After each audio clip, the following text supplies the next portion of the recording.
General Dan Kane. General, thank you. He's a real general.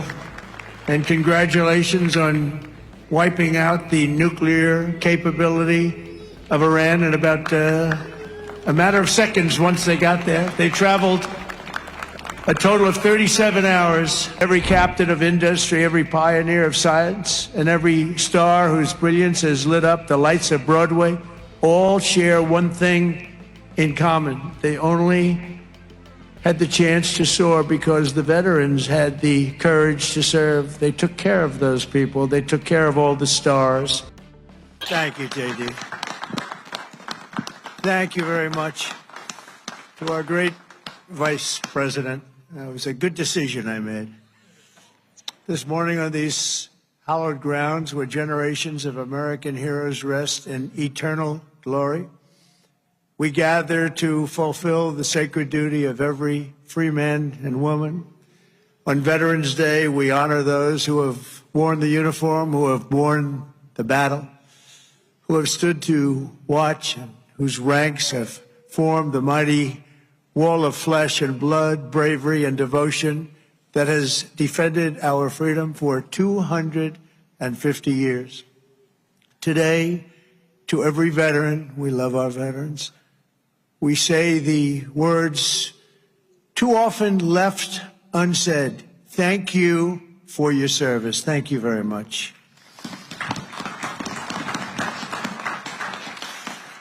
And we want to also say thank you for carrying America's fate on your strong, very broad, and proud shoulders.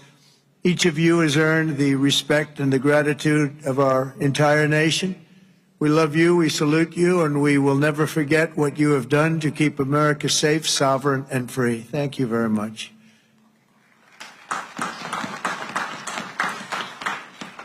And we're also honored to be joined by a great man. He will go down as a great man someday. Speaker Mike Johnson. Speaker.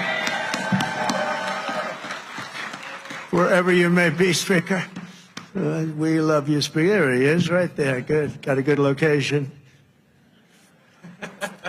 He always gets a good location. And congratulations to you and to John and to everybody on a very big victory. We're opening up our country. Should have never been closed. Should have never been closed. I want to thank Secretary Doug Collins, who's outstanding, just done a fantastic job for the veterans. We have a 92% approval rating. We took that up from 38% from a certain previous administration that we won't mention. Also, Secretary of War, we like the sound of that better than the other. Secretary Pete Hegseth. Pete, thank you very much. Thank you, Pete. Great job. Our great Attorney General, Pam Bondi. Pam, thank you very much. Thank you. Secretary Doug Burgum. Doug, thank you. Thank you very much for being here, Doug. The #1 energy person anywhere in the world, acknowledged. I was amazed that he took the job and he did it without hesitation. What he gave up, what Doug gave up, what all of them gave up, nobody would ever know, but Secretary Chris Wright, #1 anywhere in the world, acknowledged. And drill, baby, drill, Chris, right? Drill, baby, drill. The energy prices are way down, and they're going further. Secretary Linda McMahon, Education, moving education back to the states, Linda, right? Getting it back to the states where it belongs. Secretary Lori Chavez DeReamer, thank you, Lori, very much. Director Russ Vogt. Director, thank you. What a good job he's doing. Cutting, but fairly cutting. Director Tulsi Gabbard. Thank you, Director. Ambassador Jamieson Greer, what a job he's done. We've taken in trillions of dollars in tariffs, and we want to keep it that way. It's been good for our country, I can tell you, including national security. General Dan Kane. General, thank you. He's a real general. And congratulations on wiping out the nuclear capability of Iran in about a matter of seconds once they got there. They traveled a total of 37 hours, but once they got there, they were very quick. and also to many other very distinguished guests. We have an amazing group of people. I'd like to name every one of you, but I think a lot of people would be upset. It's a little cold. The pages of American history are filled with the tales of titans, icons, innovators, and trailblazers who built this country into the greatest, most ambitious, and most prosperous nation the world has ever seen. And we brought it to new levels. I'll tell you, we were going in the wrong direction for a period of time, but we've never been hotter than we are right now. This is the hottest country anywhere in the world. Yet every captain of industry, every pioneer of science, and every star whose brilliance has lit up the lights of Broadway all share one thing in common. They only had the chance to soar because the veterans had the courage to serve. They took care of those people. They took care of all the stars. The stars that you read about wouldn't be here without our veterans. Everything we have, everything our country has achieved has been purchased by the muscle, spine, and steel of the United States military. We owe it all to the fierce and noble men and women of the Army, the Navy, the Air Force, Space Force, Coast Guard, and the United States Marines. Here's a guy. Our service members, our own words, are the greatest possible tribute to their immortal valor. Shortly before the Battle of Bull Run, Major Sullivan Ballou of Rhode Island became a big name, didn't he? Wrote to his dear wife, Sarah. He said, "I know how great a debt we owe to those who went before us," he said. "And I'm willing, perfectly willing, darling, to lay down all my joys of this life to help maintain this government and to pay that debt." Just 1 week later, Major Ballou did just that. He gave his life to save our country. On the night before he jumped into the dark skies over Normandy on D-Day, Colonel Bull Wolverton knelt with his men in prayer. "Dear God," he said, "we ask only this, that if we die, we must die, and we as men would die without complaining, without pleading, and safe in the feeling that we have done our best for what we believed was right. We must do what is right." Colonel Wolverton, too, died for us so bravely in battle. Today we remember with overwhelming gratitude the more than 1 million American service members who have made the supreme sacrifice and laid down their lives for the good old USA. Generation after generation, America's warriors have left behind the comforts of home and family to face violence, evil, and death so that our families could know joy, goodness, and peace. We honor them so strongly. Our heroes have lived through unthinkable nightmares so we could live the American dream. And the American dream is coming back again, stronger than ever before. And you'll see that as the next few years evolve. They have volunteered to give their last breaths to all of us so that we could breathe free. And today we know without any doubt in our hearts that after 2.5 centuries, America stands tall because America's veterans stood so strong. And soon our country will be stronger than ever before. The American veteran has forged a legacy of gallantry and daring without parallel in human history. In September 2009, Army Captain William Swenson was driving through the Afghan mountains when his convoy was ambushed by over 60 Taliban insurgents. He and his comrades were pinned down for hours without artillery or air support. A fellow soldier was shot in the chest, and Captain Swenson crossed an open field to aid his brother in arms. People said, "Don't do it, Captain, don't do it." He did it. When the terrorists closed in around them and demanded their surrender, Captain Swenson threw a grenade at the enemy and rallied his men to break their advance. He then carried the wounded soldiers hundreds of yards to a rescue helicopter before charging back 3 times, back and forth, into the fire to save the wounded and bring them home. Even after 7 hours of fighting, he refused to leave any man behind. Retired Lieutenant Colonel William Swenson is here with us in Arlington. And for his actions that day, he proudly wears the Congressional Medal of Honor. Colonel Swenson, thank you very much. Thank you very much, please. Thank you. Thank you very much.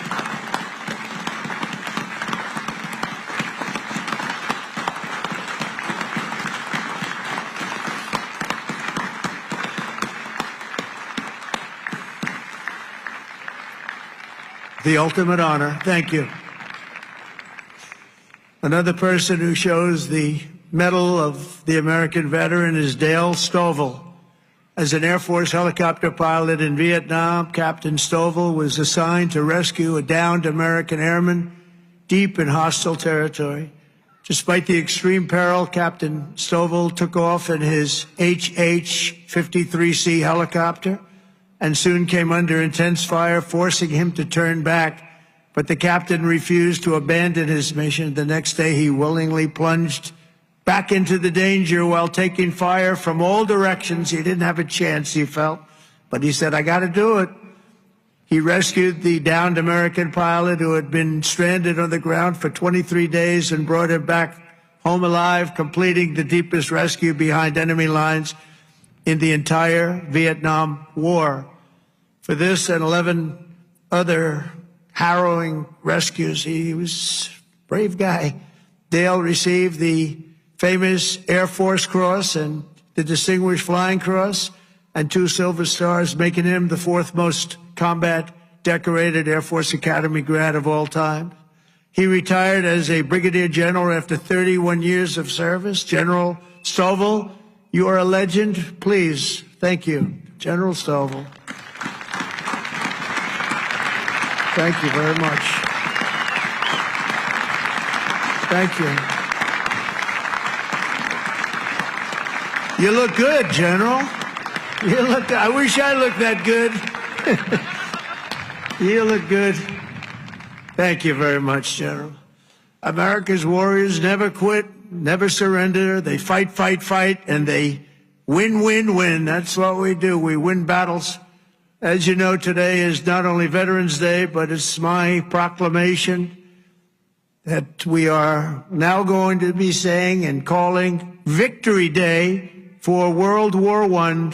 Victory Day. You know, I was recently at an event and I saw France was celebrating Victory Day, but we didn't. And I saw France was celebrating another Victory Day for World War II. And other countries were celebrating. They were all celebrating. We're the one that won the wars. And I said, from now on, we're going to say Victory Day for World War I and World War II. And we could do for plenty of other wars, but we'll start with those 2. Maybe someday somebody else will add a couple of more because we won a lot of good ones. But when I see other countries celebrating Victory Day, I watched it. I watched UK. I watched Russia. They were celebrating Victory Day, World War II. And I said, we got to have a Victory Day. Nobody even talked about it in our country. But from now on, we're going to be celebrating Victory Day for World War I, for World War II, and frankly, for everything else.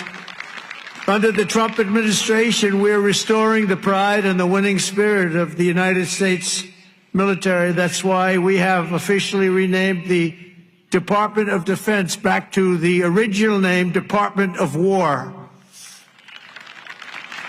And remember, we won World War I, we won World War II, we won everything in between, we won everything that came before, and then we brilliantly decided to change the name of this great thing that we all created together. And we became politically correct. We don't like being politically correct. So we're not going to be politically correct anymore. From now on, when we fight a war, we only fight for one reason, to win. We fight to win. And under my leadership, we're also fighting for the great veterans who have always always been there for us, and especially when we needed them and needed them most. In 9 months, the Trump administration has cut the backlog of VA benefit claims in half. That's a big achievement, and Doug is going to get it down to zero.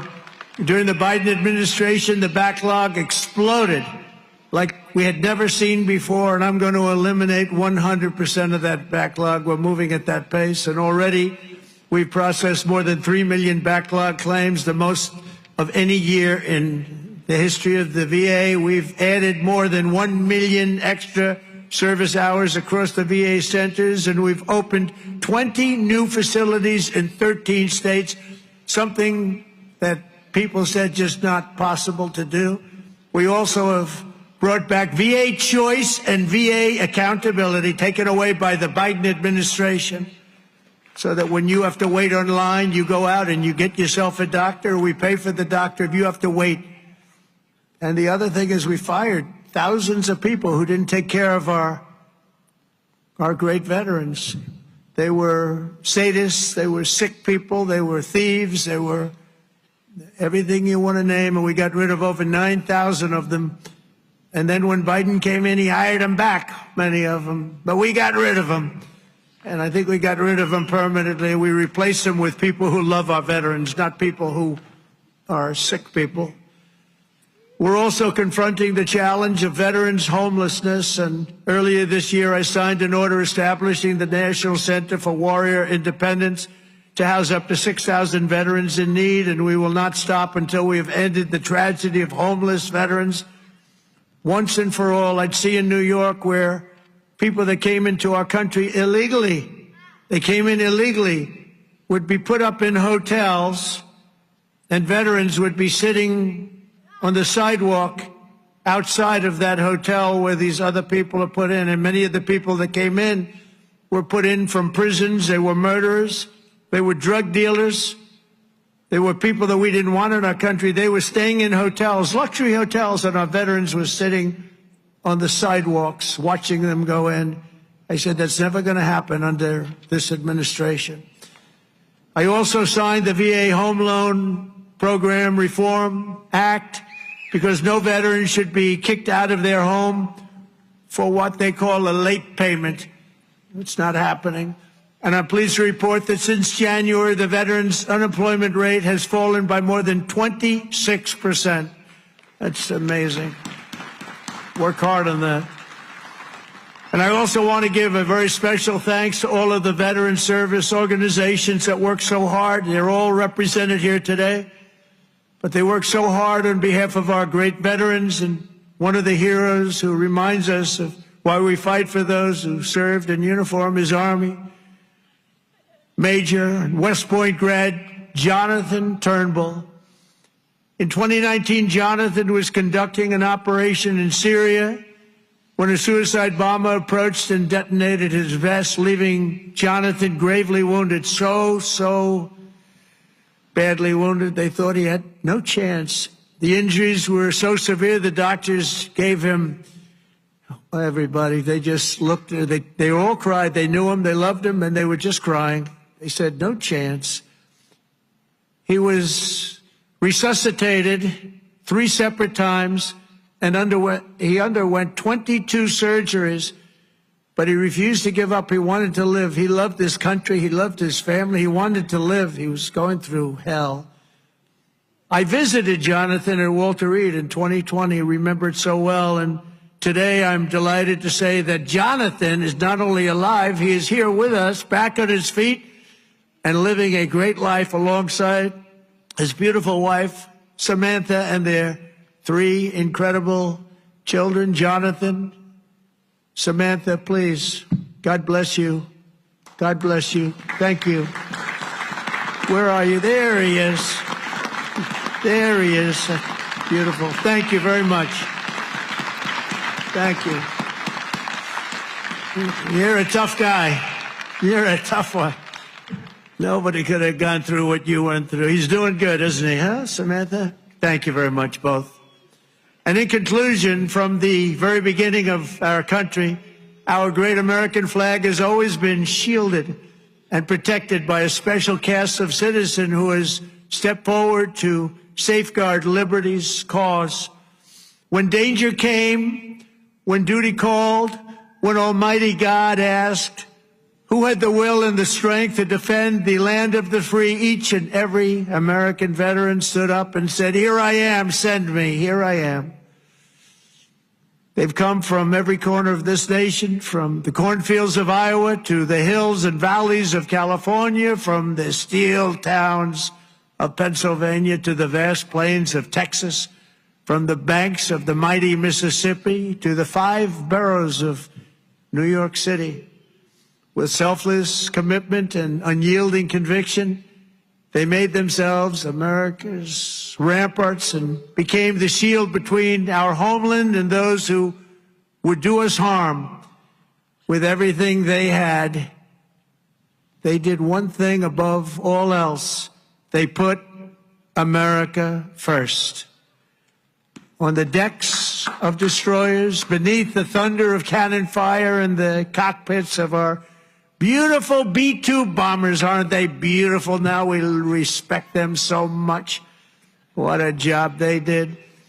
That in an instant completely obliterated Iran's nuclear capability, of which we have just ordered, I have to say, many more of the updated versions of that incredible piece of art. They defended the American Republic, dispensed American justice, crushed the enemies of freedom, and vanquished the forces of wickedness and evil. That's what we've been doing. Because of what every veteran has done today, the flame of liberty shines bright. The people of our nation sleep safe. The American dream surges forward, and our magnificent destiny stands more splendid and glorious than ever before. So I want to say thank you once again to every American veteran. You are very, very special people and always in our heart. And thank you very much, and God bless you, and God bless the United States of America. Thank you very much. Thank you, everybody. Thank you very much.